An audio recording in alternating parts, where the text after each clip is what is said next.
Good evening, Bahamas. Coming up tonight on our news. The Minnis cabinet begins to take shape. The results are in and the F&M candidate wins the Centerville seat. That story straight ahead. Galanis warns Minnis of the challenges that lie ahead. That story is coming up tonight, straight ahead.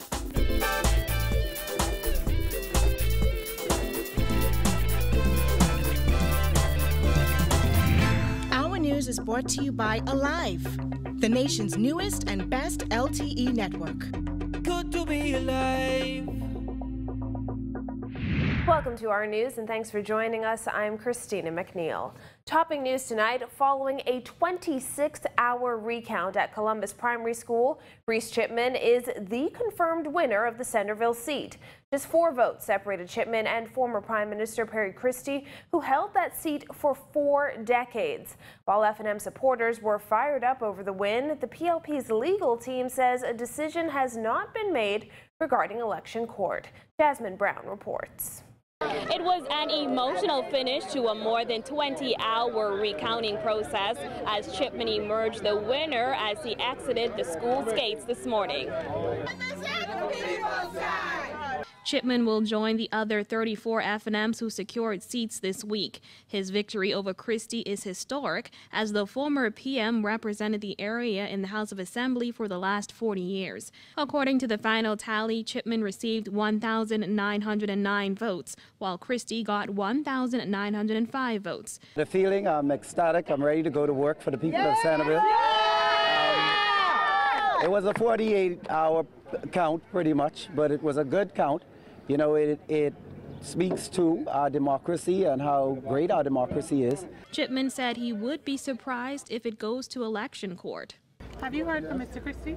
No, I haven't heard from Mr. Christie as yet, but the quality of gentleman that I believe he is, I'm sure I'll hear from him soon. Would you be surprised if this goes to election court? You know, I would be surprised if it goes to election court because, you know, it is, I think, the encouragement of democracy is seen in all parties.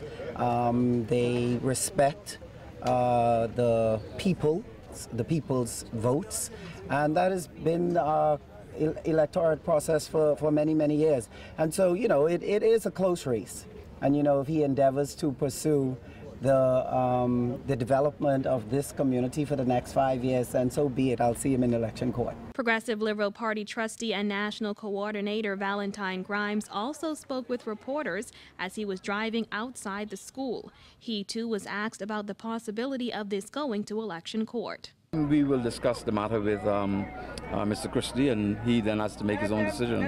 Is there any word if it's going to head to election court? I can't say now. I mean, that's his personal decision. As for how the former Prime Minister is taking the loss, very upbeat. I mean, he accepts the decision of the Bahamian people and he moves on. Meantime, F&M supporters expressed their excitement outside the school's gates. Some even shed tears over the historic win, while others insisted Chipman is the right man to replace Christie. I was the candidate in 2007 as well as in 2012, and this time in 2017 I worked polling division number 8, and everybody worked together very well. A lot of people have counted us out and, you know, just thought that we were to the slaughter. Another victory won by Mr. Christie in his campaign, but clearly the voters spoke and they want something new for Centerville, and we'll be happy to deliver that with Mr. Chipman. Reporting for our news, I'm Jasmine Brown. Peter Turnquest was sworn in at Government House this evening as Deputy Prime Minister and Minister of Finance, while Carl Bethel is the new Attorney General. It's a familiar role to Bethel, who also served as Attorney General under the Ingram administration. This evening's swearing in comes one day after Dr. Hubert Minnis began a new chapter in his life as Prime Minister. He pledged to serve all Bahamians with integrity. During his swearing-in ceremony last evening, Dr. Minnis said this represents a renewal and reaffirmation of the country's democratic heritage. We will honor this mandate for change. Though we are a small country, our democracy is rightly the envy of many countries throughout the world that mark the manner of our bearing. As Governor General Dame Marguerite Pindling presented him with his instruments of appointment, Dr. Minnis said he looks forward to a cordial relationship with her in service of the Bahamian people. I again thank the Bahamian people for reposing their trust in my party. We will honor this trust with an unwavering commitment to good governance, the rule of law, transparency, and accountability. There were many familiar faces at yesterday's event, including former Governor General Sir Arthur Folkes and former Prime Minister Hubert Ingraham. Also present at yesterday's swearing-in was former Baha Mar developer Sarkis Ismailian. I'm just happy to be here and celebrate. Very proud for the country and for Prime Minister. It's a wonderful day for the Bahamas. Thank you. Are you looking at a way to get Baha Mar back, possibly? My offer has always been on the table for Baha Mar, and nothing has changed on that. Meanwhile, several new members of Parliament expressed excitement and readiness to hit the ground running. April Sands tells us more.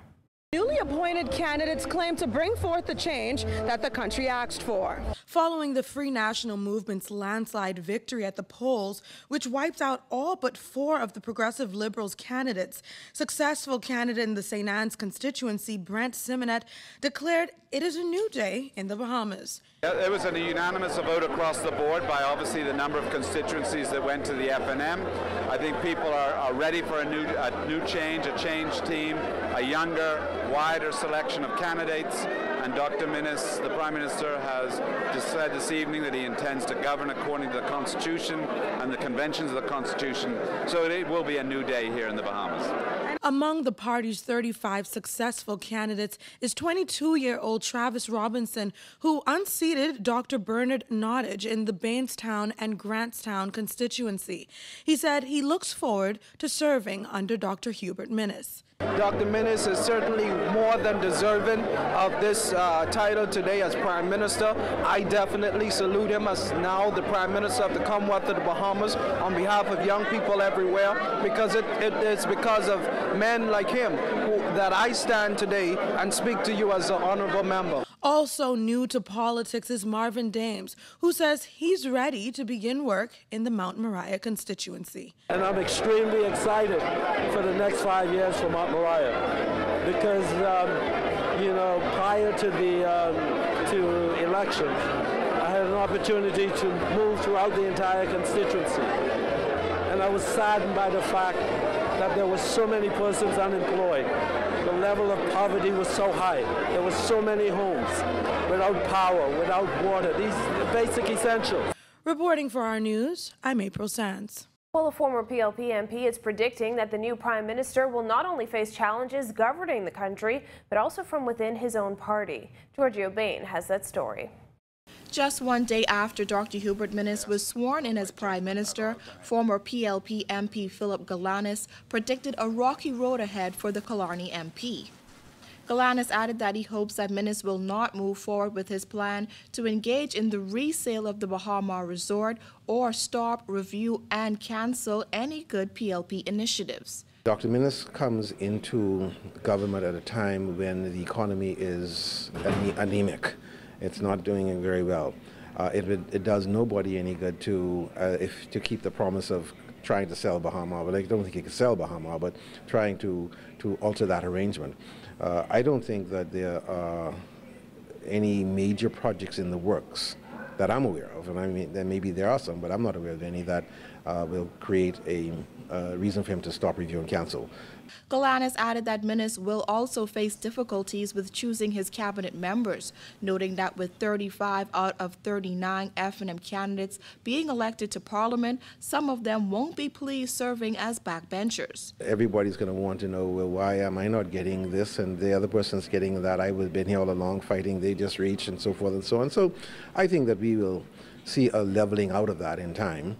But the most important thing is that Dr. Minnis is going to be faced with is the very high level of expectation, the high expectation that he has created in the Bahamian people's mind. And let's keep in mind that it's been 20 years now since we've had a consecutively elected government.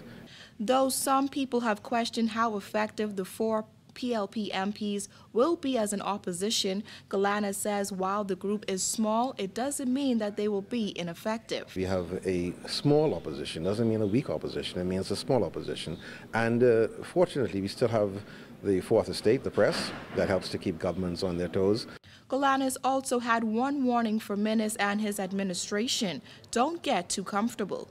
The Bahamian people are impatient, they are vigilant, they want it now, and if you don't deliver, then they're going to tell you, well, it's time for you to go. Reporting for our News, I'm Georgia Bain. Still to come on our News, election observers call for the Bahamas to modernize its voting process. That and more when our News returns.